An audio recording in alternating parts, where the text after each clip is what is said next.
Bonjour à toutes, bonjour à tous. Merci de nous rejoindre aujourd'hui. Nous avons nos deux interlocuteurs qui vont parler de la digitalisation des ressources humaines, en tout cas de la transformation digitale. Christelle Marguillard, qui est SIRH chez Microtis, nous parlera donc de cette digitalisation. Et Cindy Fonsavane, qui est Territory Manager Belux chez RiseUp. Christelle, je vous laisse la parole. Bonjour à toutes et à tous. Nous tenions tout d'abord à vous remercier de vous joindre à nous pour parler de ce sujet ô combien important de la digitalisation et en particulier au travers de l'activité des ressources humaines. Et donc, merci à RKR de nous permettre cet échange. Alors, le sujet de la digitalisation au sein des départements RH est un vrai sujet d'actualité. Et l'objectif de ce webinaire va être de vous apporter quelques éléments de compréhension sur le contexte dans lequel les entreprises évoluent, mais également sur les tendances et les évolutions qui concernent cette profonde mutation de la fonction des ressources humaines. Parce que prendre le virage digital fait aujourd'hui partie intégrante des stratégies de croissance, eh bien, cela concerne en fait toutes les entreprises, quelle que soit leur activité, mais également quelle que soit leur taille. Et nous le verrons plus tard, tout ce qui concerne les systèmes d'information RH, ben, ce sont des outils qui permettent déjà d'être de réels centres d'expertise décisionnelle. Et en fait, ben, ce n'est que le début, quoi. Au slide suivant, s'il te plaît. Voilà. Alors, nous vous proposons aujourd'hui de faire un petit état des lieux sur cette métamorphose qui est en cours et de voir ensemble eh bien, les tendances qui vont se dessiner pour le futur, et en particulier au travers de l'angle de l'apprentissage avec l'utilisation de la plateforme de Learning Management System RiseUp. Et à ce moment-là, je passerai la parole à ma collègue Cindy qui vous en parlera de façon beaucoup plus détaillée. Slide suivant, s'il te plaît, Cindy. Alors, la première question qu'on peut se poser et qu'on peut légitimement se poser, c'est quelles sont les raisons de se lancer dans cette digitalisation? Et dans le même temps, on peut se poser aussi la question de comment est-ce qu'on définit cette action de digitaliser. Eh bien, une des définitions est que la digitalisation des ressources humaines se constitue par l'ensemble des procédés qui vont permettre de dématérialiser les pratiques des ressources humaines à l'aide d'outils spécialisés et numériques. Et cette action, elle va offrir de nombreux avantages. Voici quelques raisons pour lesquelles la digitalisation est intéressante. D'abord, l'automatisation des processus, puisque cette digitalisation RH va permettre d'automatiser certaines tâches répétitives et administratives, telles que la gestion des congés, du télétravail ou encore le calcul et l'enregistrement des temps de présence. L'amélioration de l'efficacité, puisque la digitalisation aide à rationaliser les processus de recrutement, de formation, d'évaluation des performances. Un point qui est très important, c'est que cette digitalisation va permettre aussi de faciliter le stockage et également l'historisation des informations. Le troisième point, c'est celui qui concerne la réduction des coûts. Parce que la digitalisation, elle va permettre de réduire les coûts qui sont associés, tels que le coût de papier, d'impression, d'archivage. Et il y a beaucoup d'informations qui vont être stockées au format digital, qui vont être accessibles facilement et qui seront respectueux des enjeux RSE des entreprises. Un autre point concerne la facilitation de l'accès à l'information, puisque cette digitalisation va permettre de stocker dans des espaces qui sont à la fois protégés, cryptés, des données qui sont sensibles, telles que les données des ressources humaines. Elle permet aussi de partager facilement ces informations qui sont importantes au sein de logiciels dédiés, mais également pour les employés au travers d'un portail RH qu'on appelle plus particulièrement un self-service employé. Pour terminer sur ce point, l'amélioration de l'expérience des employés, parce que la digitalisation va permettre aux employés d'avoir accès à des outils et des ressources en ligne pour gérer leur travail et leur développement personnel et professionnel. Nous verrons plus tard les nombreux intérêts dans l'utilisation d'une plateforme LMS avec Cindy, donc on vous parlera de cette plateforme RiseUp. Le slide suivant. Quel est l'état actuel? ça c'est assez intéressant de faire un petit point d'arrêt sur l'état de la situation dans les entreprises aujourd'hui. Eh bien, le constat est que nous sommes actuellement dans une situation en plein mouvement. Selon une enquête qui a été réalisée par Price, il y a 74% des entreprises qui estiment que la numérisation de leur processus RH est une priorité absolue. Et il y a 90% des entreprises qui ont prévu d'investir dans les technologies de ressources humaines au cours des 3 prochaines années. Une autre enquête montre que 95% des responsables RH jugent que la transformation digitale est une opportunité pour leur organisation et leur métier. Entre autres, sur 2 points. Eh bien, l'amélioration continue du service qui est apporté par la fonction RH au sein de leurs clients internes dans l'entreprise, et globalement, la valorisation de la fonction RH dans l'entreprise. Et Dieu sait si on a besoin, dans les ressources humaines, de faire un peu de marketing RH. A contrario, selon une autre étude, il y a seulement que 6% des entreprises qui considèrent avoir digitalisé tout leur processus RH. Et selon une enquête en France, seulement 16% des managers RH qui estiment que leur entreprise maîtrise réellement les outils d'intelligence artificielle et numérique et dispose de systèmes d'information RH qui soient efficaces. Donc ces statistiques, elles montrent bien que cette digitalisation de la fonction RH est une réelle priorité pour de nombreuses entreprises et qu'elle engendre une mutation inéluctable dans l'organisation et l'utilisation d'outils RH. Le slide suivant va nous permettre de voir les évolutions, puisque en fait, nous évoluons actuellement dans une période qui va obliger et qui oblige les entreprises à accélérer ces changements. Il y a de nombreux facteurs depuis quelques temps qui ont permis et qui permettent encore une accélération de cette mutation. Alors certains qu'on a vécu et qu'on connaît bien, comme la pandémie du Covid, qui a contraint de nombreuses entreprises à mettre en place des solutions de travail à distance, ce qui a nécessité notamment une profonde mutation sur l'accès et sur le partage de l'information à l'extérieur de l'entreprise. Un autre point concerne tout ce qui est les technologies de l'information et de la communication, ce qu'on appelle les TIC, qui ont considérablement évolué ces dernières années et qui permettent aujourd'hui aux entreprises de mettre en place des solutions de gestion beaucoup plus sophistiquées et beaucoup plus efficaces, au sens large de l'entreprise. CRM, applications mobiles, SIRH bien sûr, visioconférence, gestion de projet, stockage en ligne, etc. etc. Troisième point concerne la compétitivité et cette nécessité de rester compétitif pour les entreprises. Et on cherche constamment au sein des entreprises à rester compétitif et surtout à innover. Et c'est pour ça que la digitalisation des ressources humaines peut aider à améliorer l'efficacité et la productivité, ce qui peut donner un avantage concurrentiel fort dans ce monde très concurrentiel aujourd'hui. Un autre point concerne les attentes des employés, puisque les employés attendent de leur employeur qu'elles utilisent des technologies modernes pour faciliter leur travail et augmenter leur productivité. Ça peut inclure des outils de communication en temps réel, des logiciels de collaboration, d'outils de collaboration, des plateformes de gestion de projet, des applications mobiles.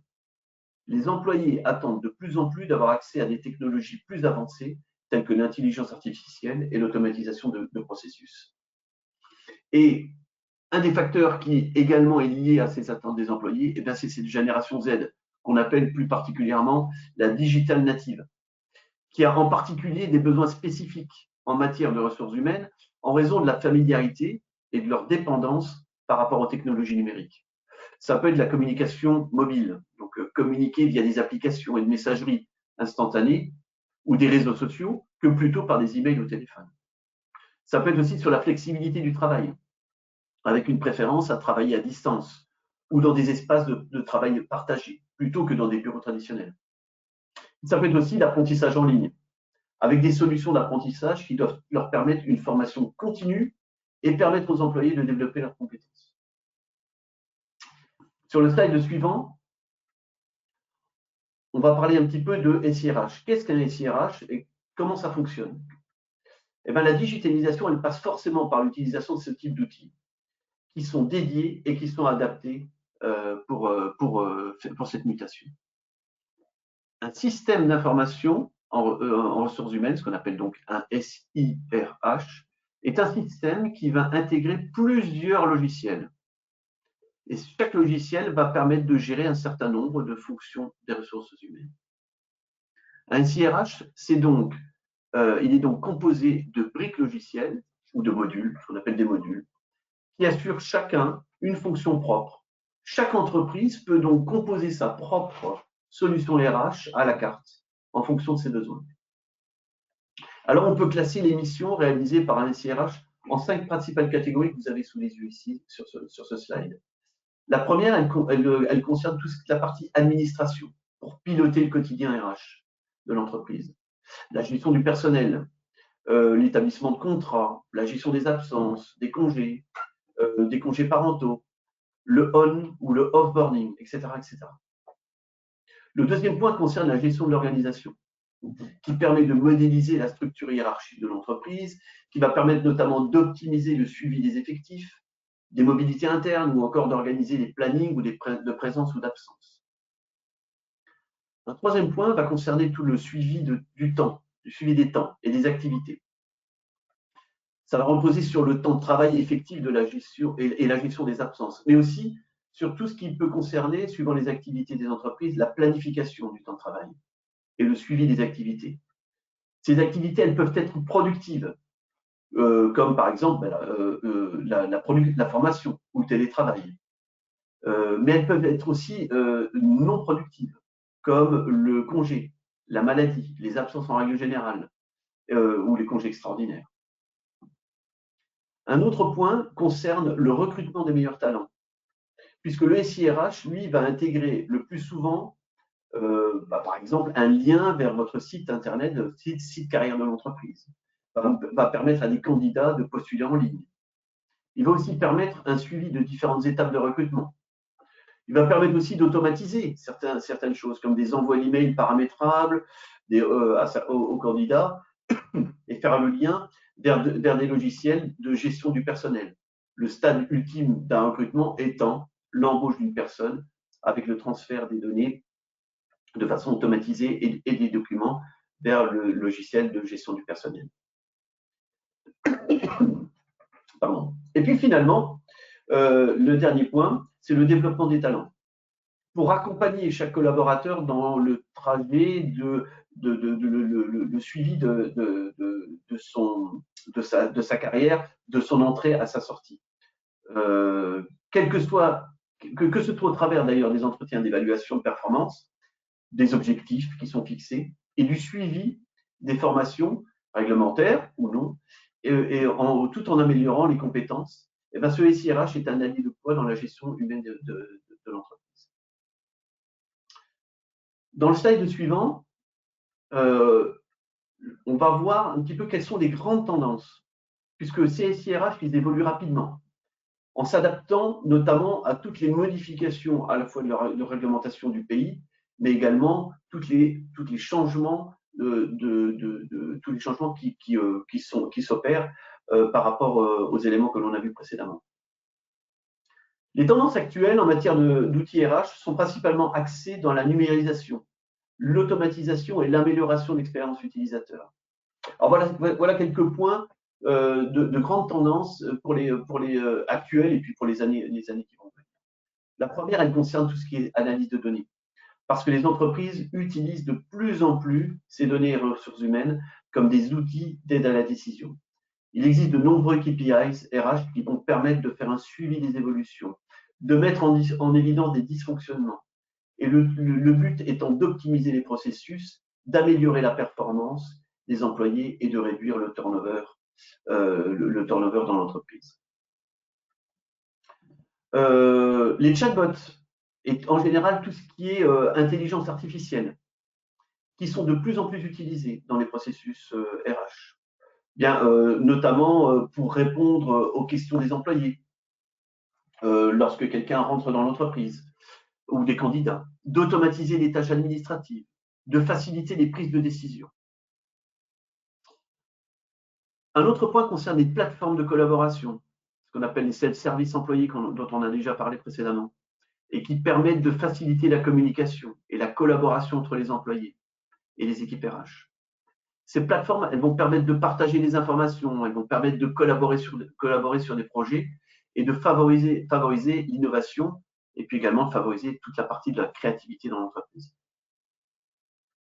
Un autre point concerne les plateformes de gestion des talents. Les entreprises utilisent de plus en plus ces plateformes pour à la fois identifier, former et fidéliser les éléments clés de l'entreprise.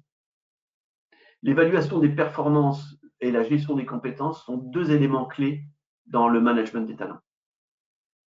Et finalement, la formation en ligne, parce que les outils de formation en ligne sont de plus en plus populaires, car ils permettent aux employés de se former à leur rythme, où qu'ils soient, et les entreprises utilisent également ces outils pour créer des programmes de formation personnalisés et qui sont adaptés aux besoins spécifiques de chaque employé. Dans l'ensemble, on peut dire que les tendances actuelles en matière d'outils RH visent à simplifier les processus, à améliorer l'expérience utilisateur et également à optimiser la gestion des talents pour les entreprises. Sur le slide suivant, je vais vous parler en particulier d'un exemple de SIRH, en prenant l'exemple de SIRH Microtis, qui est adapté sur le marché du Luxembourg. Ce SIRH, il est composé en fait de deux grandes parties. Une partie à gauche qui est composée de différents modules. Et chaque module encadre une activité RH particulière. C'est une gamme de produits qui est évolutive. Ça veut dire que chaque module étant indépendant, chaque entreprise peut choisir, en fonction de ses priorités, en fonction de son activité, un module et ensuite en ajouter un module sur un autre. Cette partie-là va permettre également, en créant une série de modules, de créer de nouvelles fonctionnalités en ajoutant un module sur un autre. La partie à droite, elle concerne la partie front office, avec ce qu'on appelle donc un self-service employé, notamment avec la partie MyGSPR. Et cette partie en fait front office, elle est dédiée aux utilisateurs, aux employés, et chaque utilisateur va se connecter grâce à un code et un mot de passe qui va lui conférer des droits personnalisés. Donc, globalement, un utilisateur aura certains droits, un manager aura d'autres droits, et puis une personne RH aura des droits administrateurs sur l'ensemble des modules qui sont gérés en back-office. Donc, un utilisateur, par exemple, qu'est-ce qu'il pourra faire au travers de cette partie-là? Il pourra, par exemple, visualiser son profil de données personnelles et faire des demandes de modification avec un flux de validation, avec l'ajout de documents. Il pourra avoir de l'information concernant ses droits, ce qu'il a pris et puis ses soldes de congé. Ça peut être aussi sur son compteur fiscal du télétravail ou alors son solde de récupération. Il pourra évidemment faire des demandes de saisie de congés et de récupération avec des flux de validation derrière. Il pourra aussi récupérer sa fiche de paye, son certificat de rémunération, ses contrats, ses certificats de travail qui seront émis automatiquement de la partie back-office. Et puis également, il pourra transmettre des documents. C'est-à-dire l'idée aussi, et notamment sur la partie ressources humaines, où on a l'habitude de travailler avec des documents et des informations qui sont confidentielles, et d'ailleurs GDPR oblige, on a la possibilité au travers de cet outil de pouvoir transmettre des documents vers les ressources humaines. Et puis en fonction aussi des droits, on peut imaginer que quelqu'un qui aurait des droits particuliers, notamment sur des droits de management, pourra aussi avoir des informations concernant son équipe. Alors, pas des informations personnelles, mais des informations qui relèvent de la gestion au quotidien d'une équipe. Visualisation des plannings d'absence, avec ce qu'on a dit tout à l'heure, des absences qui peuvent être productives ou non productives, c'est-à-dire des absences type congé ou maladie, mais également des absences de type télétravail ou formation. De valider des demandes de congé, de valider des demandes d'inscription à une formation, de télétravail, d'absence, etc. Mais également de pouvoir évaluer les candidatures de gens qui auraient postulé en ligne.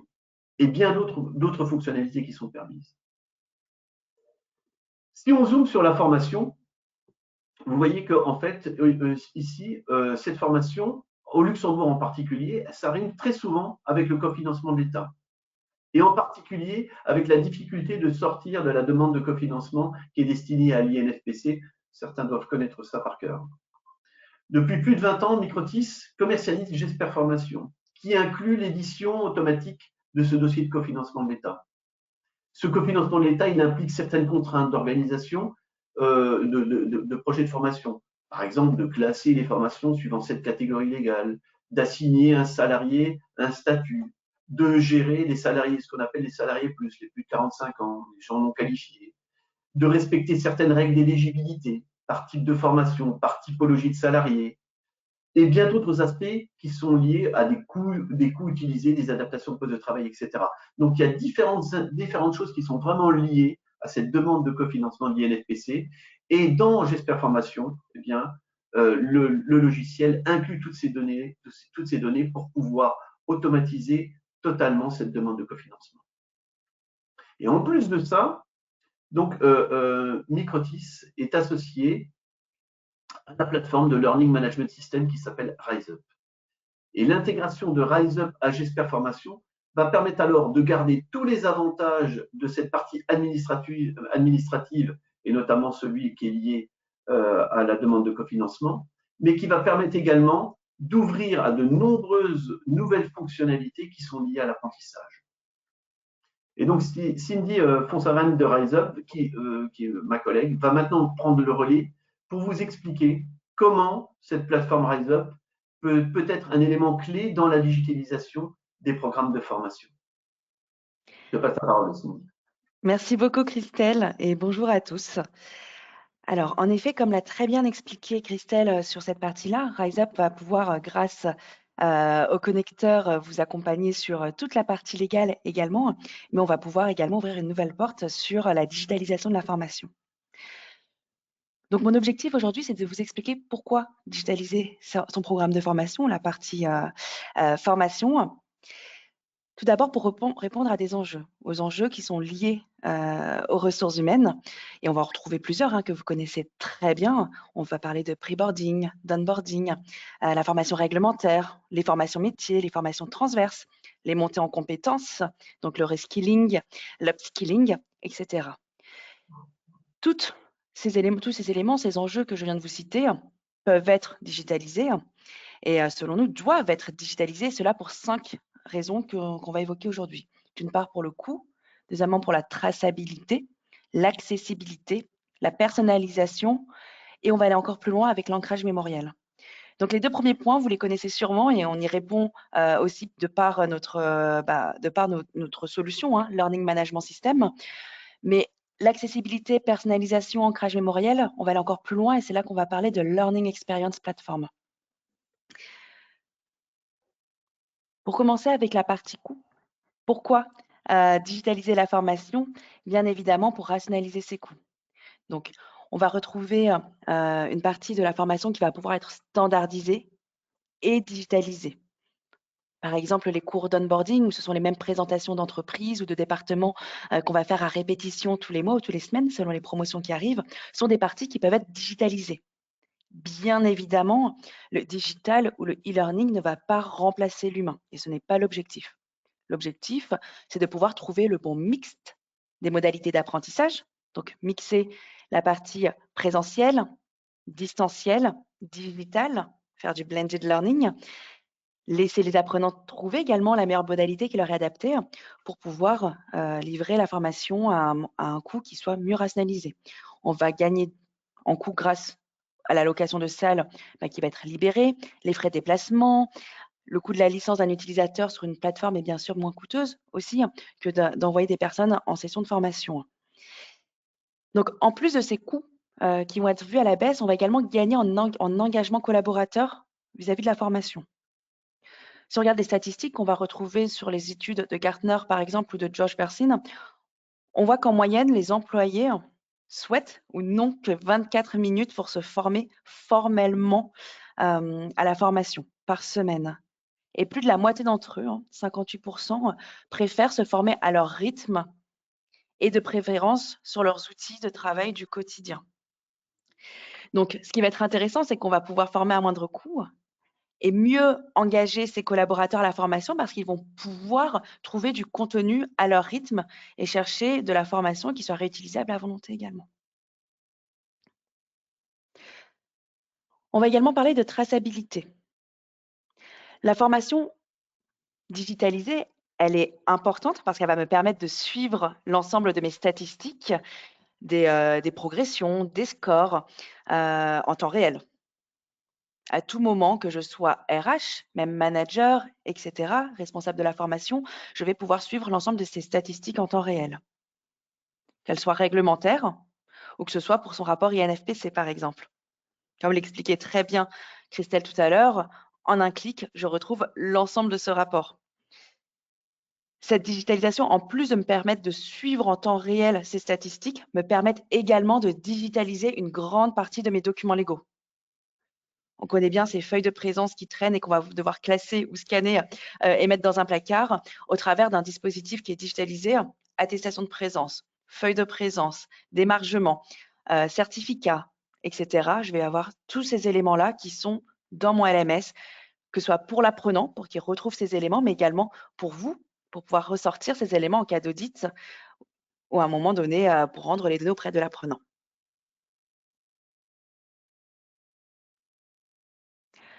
L'accessibilité, c'est un élément qui est extrêmement important pour réussir son déploiement et sa digitalisation de la formation.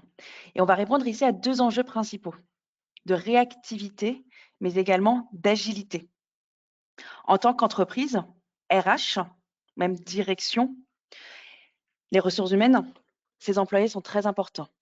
Et on va devoir identifier le plus rapidement possible les lacunes en compétences. Donc, quand je parle de lacunes en compétences, ça nous fait penser déjà d'une part, quel est le référentiel métier par métier? Est-ce qu'on l'a aussi? Ce sont ces éléments auxquels il faut penser. Comment je fais pour mesurer ces lacunes en compétences? Comment je mets à disposition rapidement le bon contenu à la bonne personne ou au bon métier et de la bonne manière? Comment je vais faire valider ces connaissances? C'est un premier élément. Et quand je parle d'accessibilité, c'est que je pense aux personnes qui sont connectées ici, mais différents métiers également. On va retrouver des entreprises qui sont sédentaires, si je peux dire cela comme ça, devant un ordinateur quotidiennement, donc on a l'habitude d'avoir accès au digital. Mais d'autres qui peuvent être en cuisine, dans un camion, sur la route, dans sa voiture quotidiennement. Et il va falloir trouver le bon moyen de donner accès à la formation au bon moment, mais au bon niveau d'accessibilité, que ce soit mobile ou autre. Également dans la bonne langue. Est-ce que la personne préfère se former en luxembourgeois, en français, en allemand, en portugais, etc. Donc, grâce à la digitalisation de cette formation, je vais très facilement rendre la formation accessible dans la bonne langue, au bon moment, au bon endroit, et pouvoir être réactif et agile. Et c'est là qu'on va pouvoir rentrer dans la personnalisation. Donc, on va monter un cran plus loin.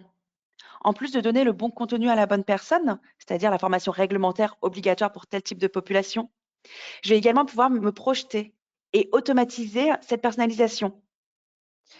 Exemple, je suis un salarié d'une nouvelle entreprise. C'est détecter automatiquement que dès que je me connecte sur mon dispositif de formation, que ce soit sur mon mobile, que ce soit sur mon ordinateur ou autre, je vais avoir ce parcours obligatoire d'onboarding. Cela fait 2 ans que je suis dans l'entreprise. C'est super, j'ai du contenu qui est lié à ma montée en compétences actuelle, métier, mais j'ai également ma perspective d'évolution, de mobilité interne, et je retrouve des contenus qui sont liés à cela. L'objectif, au travers de la personnalisation, c'est que chacun des individus de l'entreprise ait un catalogue de formation qui lui soit adapté. Et grâce à cette digitalisation, vous allez gagner du temps sur la personnalisation massive de la formation. Et pour terminer, j'aimerais parler de l'ancrage mémoriel. Parce que quand on parle de formation, on parle souvent de taux de complétion de la formation, de taux de succès de la formation. Mais on se pose également la question de qu'est-ce qu'il se passe après la formation? Parce que l'objectif réglementaire, c'est d'avoir sa formation bien signée, le certificat qu'on va pouvoir prouver. Mais l'objectif pour l'entreprise, les objectifs métiers, sécurité, réglementaire, et d'avoir l'ensemble de ces contenus, de ce savoir-faire, de ces compétences qui sont ancrées dans la durée. Et grâce à la digitalisation, je vais pouvoir vérifier cela de manière ponctuelle et régulière. On va pouvoir marteler justement, imposer ou demander à ce que des collaborateurs d'un métier spécifique doivent refaire tel quiz toutes les semaines ou toutes les 2 semaines ou tous les mois pour garantir ce niveau de connaissance. Est-ce que vous souhaitez qu'il soit à 100%, à 80%, à 70% du savoir? À 100%, ça peut être nécessaire lorsque c'est lié à de la sécurité ou à du réglementaire. Et vous allez pouvoir vérifier cela très facilement grâce au digital et surtout faire gagner du temps à vos salariés. On ne va pas être sur ces une journée de formation, on ne va pas être sur ces 24 minutes que je citais tout à l'heure, mais juste 5 minutes. Et juste faire un quiz, même si on répond faux à la question et qu'on a la bonne réponse qui est en lecture pendant 3 minutes, 5 minutes, ça favorise cet ancrage mémoriel.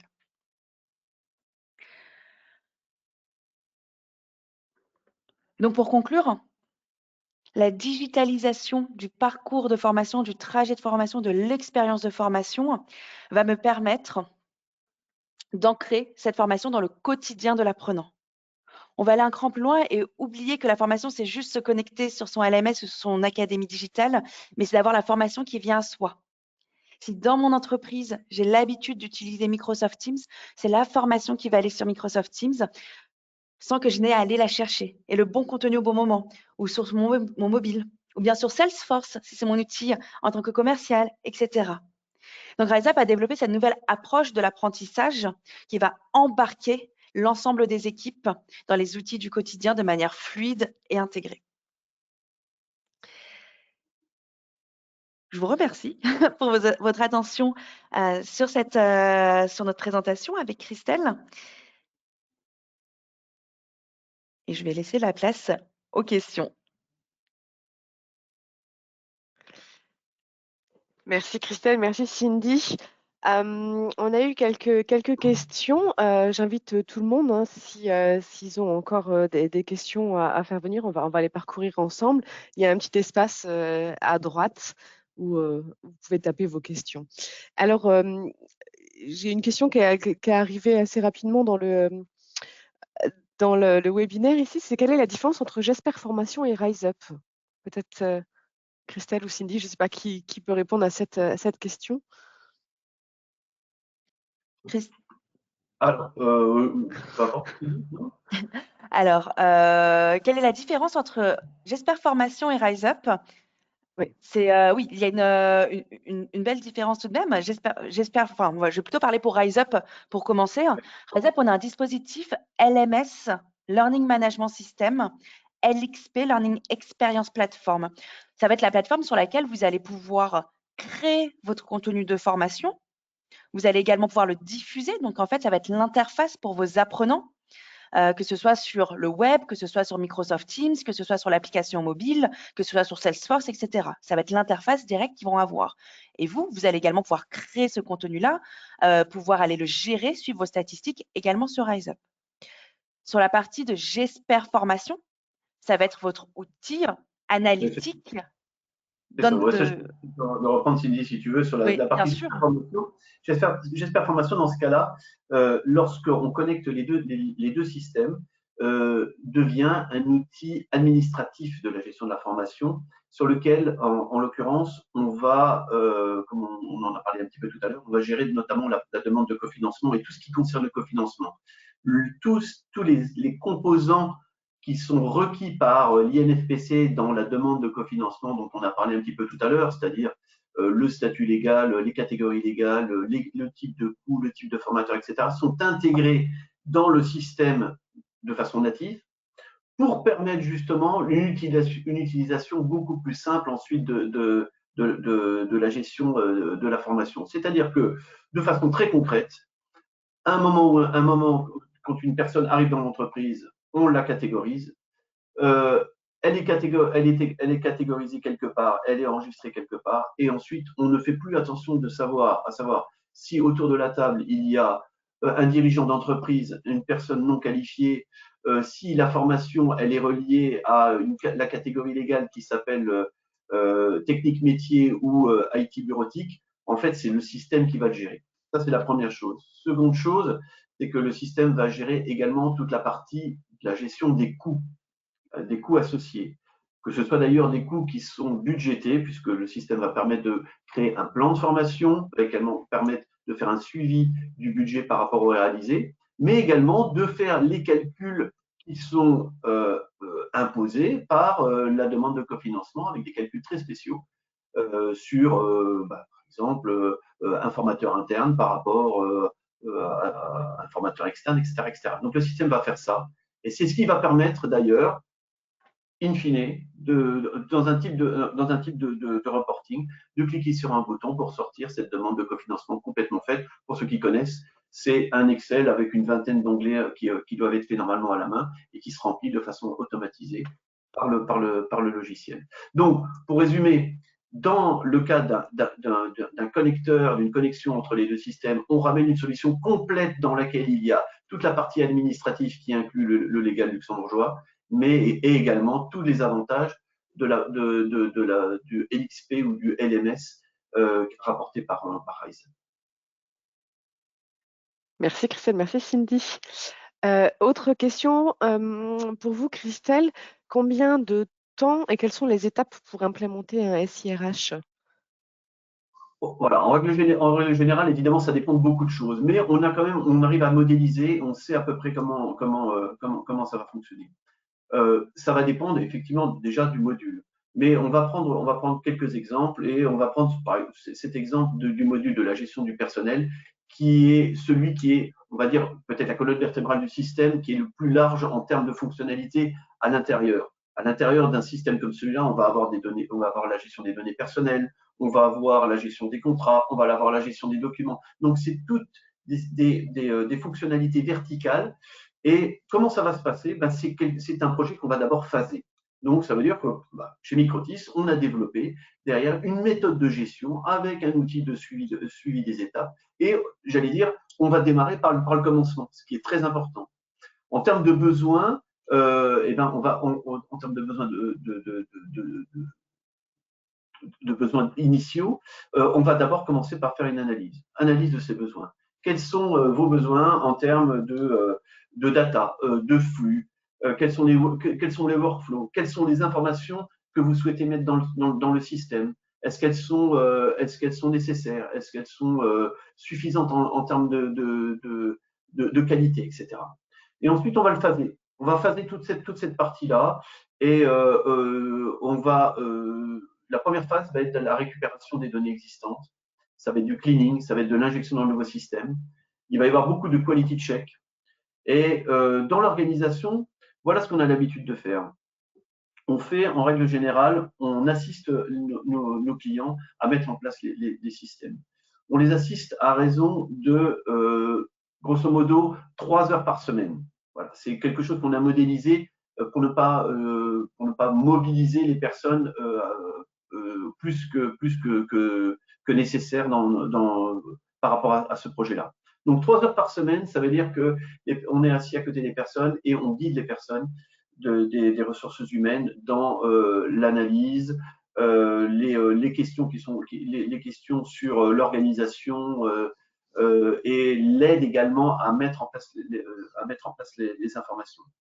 Ensuite, on a l'habitude de dire que entre 2 séances, il faut compter à peu près 3 à 4 heures pour les personnes de l'entreprise pour préparer les informations. C'est-à-dire qu'à la fin de chaque session, on donne des devoirs pour la fois suivante. Et en règle générale, il faut en principe 3 à 4 heures par semaine pour préparer ça. Ce qui veut dire que, grosso modo, l'implémentation d'un système d'information, c'est un travail au niveau de l'entreprise de 1 journée par semaine. Et ensuite, en fonction des modules, eh bien, il va y avoir plus ou moins, ça va durer de plus ou moins longtemps.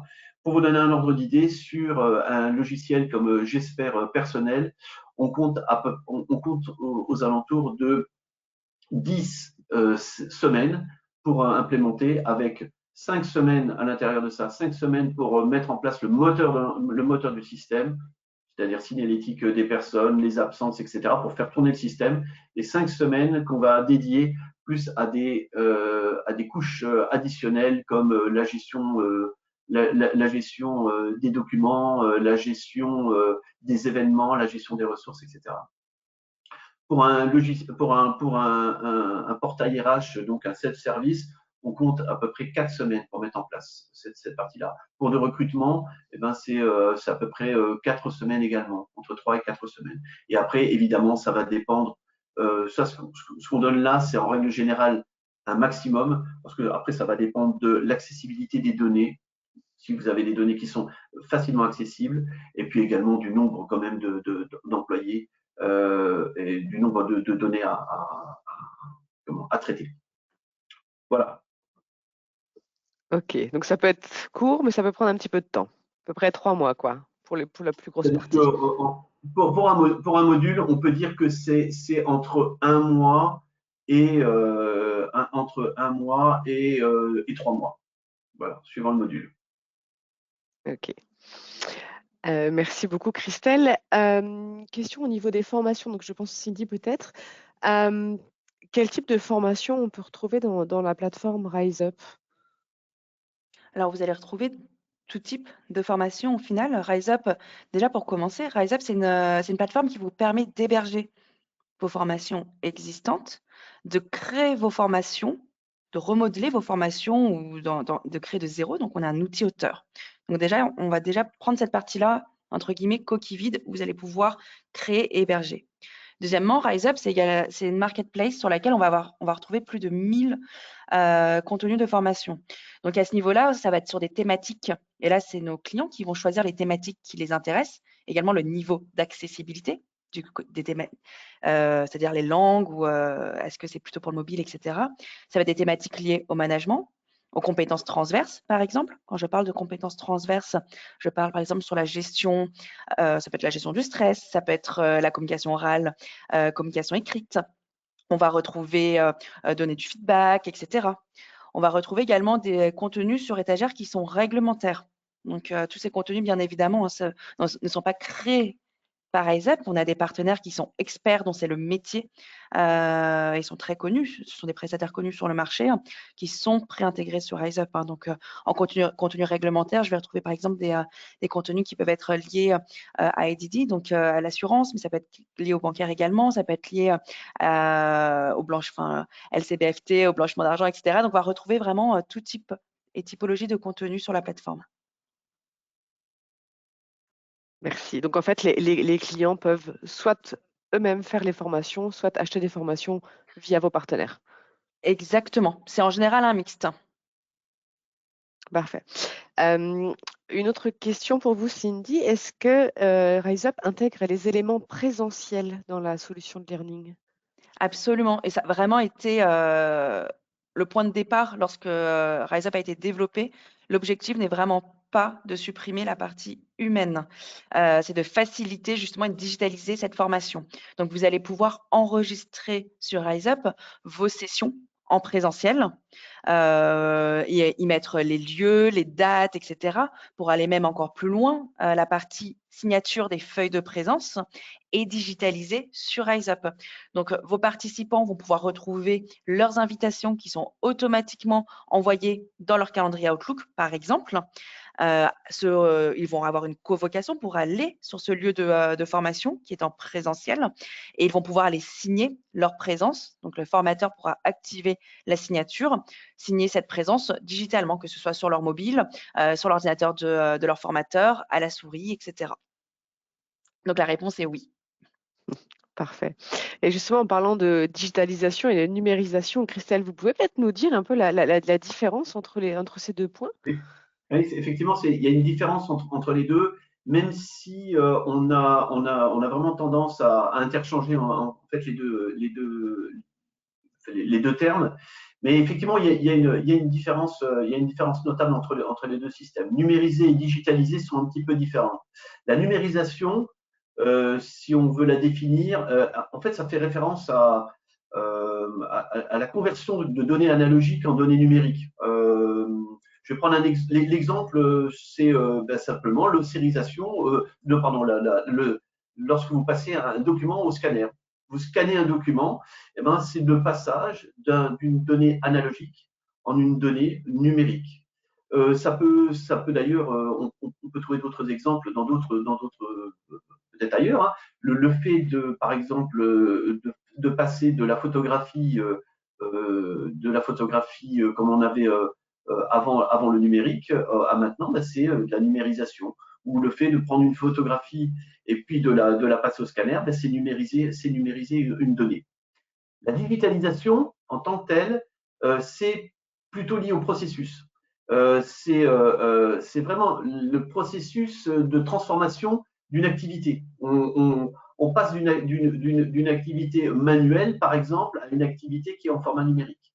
C'est ça, en fait, la digitalisation. C'est pour ça que la digitalisation est forcément liée à un outil ou à des outils qui sont plus ou moins dédiés. Et d'où d'ailleurs l'intérêt de l'utilisation d'un SIRH, d'un système d'information en ressources humaines, qui va permettre justement de digitaliser ces process. Donc, numérisation, c'est le passage d'analogique, d'une donnée analogique vers du numérique. La digitalisation, c'est lié à la modification de l'utilisation et des processus RH au travers d'un outil dédié. Merci Christelle. Effectivement, ces deux points qui sont assez souvent confondus. J'ai une toute dernière question qui vient d'être posée. Cindy, combien de temps, enfin, même question qu'on avait posée tout à l'heure à Christelle au niveau du délai d'implémentation, combien de temps pour mettre en place une solution LMS, LXP? Alors, la mise en place de la solution LMS LXP de RiseUp, ça va tout à fait dépendre tout simplement des entreprises, des contenus existants qu'ils ont déjà ou s'ils n'ont rien, s'ils souhaitent acheter du contenu ou créer ou prendre le temps de créer leur contenu.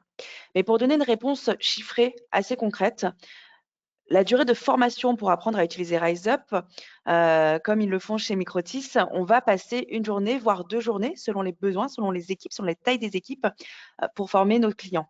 Ils seront ensuite accompagnés de manière hebdomadaire pour répondre à les questions, parce que c'est très facile, au final, d'utiliser RiseUp et de créer du contenu. Il faut de l'accompagnement sur la vision, comment on va organiser et à créer des processus automatiques sur la plateforme. Mais on va se retrouver à une période, en général, nos clients chez RiseUp vont prendre entre 2 mois à 4 mois en moyenne pour lancer la plateforme. Les plus grandes, très, très grandes organisations vont même prendre jusqu'à 6 mois, certaines. Mais on va plutôt se retrouver sur des périodes entre 2 mois et 4 mois pour lancer la plateforme, pour la préparer et tester l'expérience utilisateur avant de la communiquer auprès de l'ensemble des collaborateurs. Super. Merci beaucoup. J'ai fait le tour de toutes les questions qui nous ont été posées durant ce webinaire. J'invite tous les participants, si jamais il y a encore des questions qui persistent, à ne pas hésiter à nous les envoyer par email. On va envoyer dans le courant de la journée le support de présentation. Voilà, il est temps pour moi de vous remercier. Christelle, Cindy, je ne sais pas si vous avez un petit mot de conclusion.